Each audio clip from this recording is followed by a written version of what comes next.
So we began our research into what makes a difference to whole system reform by asking our teachers. We looked at schools in challenging circumstances, and we found that there were 17 schools who had a literacy coach and reading recovery implementation. And of those 17 very large and busy schools, there were 9 of them that were moving ahead towards the northeast of the grid and doing very well.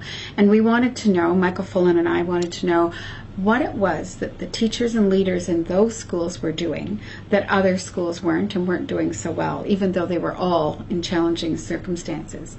So we found that those schools were focusing on areas that made a difference to all students' achievement. Even though chaos was happening all around them, they were able to stay the course.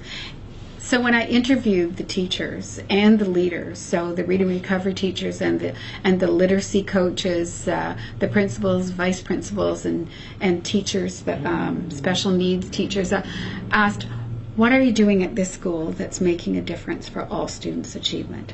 And they told me there were 14 areas.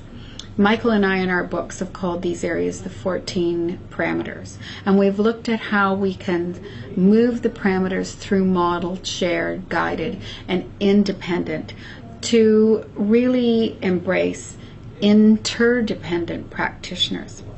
So one of the parameters was the case management approach. Teachers told us that when there were data walls with students' faces on them and they could see who all the students were and how they were doing, it made a difference to them. They also said that the other part of the case management approach, having a meeting to go to when they were stuck in terms of instructing all students, that made a difference to them. So parameter 6 is called the case management approach, having 2 prongs, data walls and the case management meeting. Now our teachers also tell us that having the data walls allows them to look at all the students and think about which of the students really need to come to a case management meeting, and really have folks sitting around the table to focus on the face through the student work, to look at strategies in terms of assessment instruction that may move that student forward.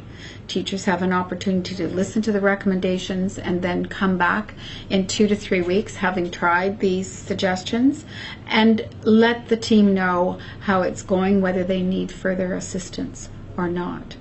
So the other way we use data walls is to look at data walls in terms of teachers saying and having rich conversations about where students are at both ends of the data wall, and also students in the middle who are stuck and not moving. So it's a very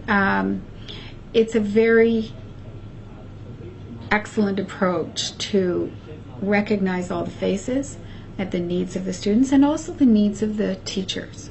Teachers also have said that sometimes they're just able to go to leaders, and that's the principal and the AP, and say, I'm really stuck with a student. I'm not sure how to bring this student to the next level. So could we have a meeting so that you would support me in my work? For me, that's significant because so often teaching is such a lonely, isolating profession.